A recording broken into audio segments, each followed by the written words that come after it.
देखंतु मु जी कहिचंती आपण मु भाबुची जे तांकु जदि पचारिबे सेटा भलो हबो मु एतिकी कहबी जे दल आमर गोटे परिवार बिजु जनता दल एवं आम परिवार रो मुखिया हेले नवीन पट्टनायक निर्देश रे दल चलीची मध्य बिजु जनता दल 29तम प्रतिष्ठा दिवस अवसर रे समस्त ओडिशावासी को मु अभिनंदन जनाऊँगी शुभेच्छा जनाऊँगी। बिजु जनता दल ओडिशावासींकर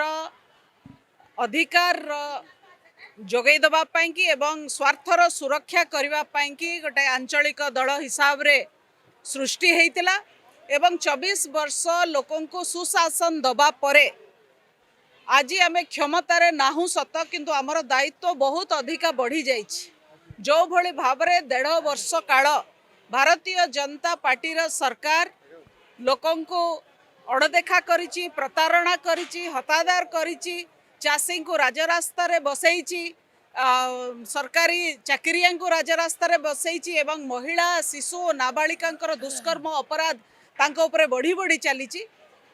केवल रंग बोलिकी केवल नवीन बाबू कार्यक्रम उपरे निजर ना थापिकी शासन करा जाए नाही एक कथा आम अनुभव करुचु एवं ओडिशावासी मध्य अनुभव करुचंती जे बिजु जनता दल एकमात्र दल एवं नवीन बाबू एकमात्र नेता जी ओडिशा को सुशासन जोगई पारिबे एवं ओडिशार स्वार्थ रक्षा करि पारिबे। तेणु से दिगरे आम आज संकल्प नेलु एवं आगामी दिन में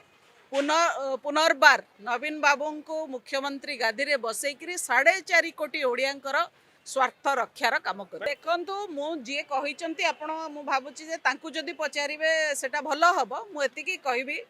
जे दल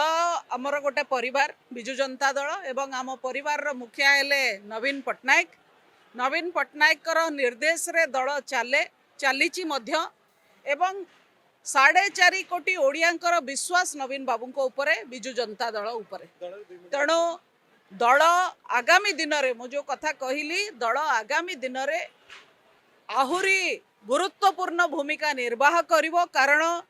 सबुठारु ऊर्धरे जेते आपण कली कजिया तिक्तता जो कथा आख्या करूचंती सबुरु ऊर्धरे अछंती 4.5 कोटी ओडिया एवं तांकर स्वार्थ रक्षा आउ तांकर अधिकार जोगई दबार दायित्व बिजु जनता दल से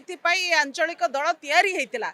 एवं आमे से दिगरे काम करुचु 24 वर्ष शासन करिकी लोकंको सुशासन कौन देखैचु जो ओडिशावासी आज आमको जुरुचंती। तेणु आगामी दिन में आमे पुणी आउथरे सरकार को आसिकी लोकं को सेवा जोगे देबु। देखंतु मु से विषय आज्ञा मु किछि जानी नाही मु गोटे बिजु जनता दलर साधारण कर्मी नवीन बाबू निर्देश रे आमे समस्त काम करचु मु एतिकी जानिछि एवं आगामी दिन में आमर जो गुरु दायित्व अछि ताको आमे निर्वाह करू।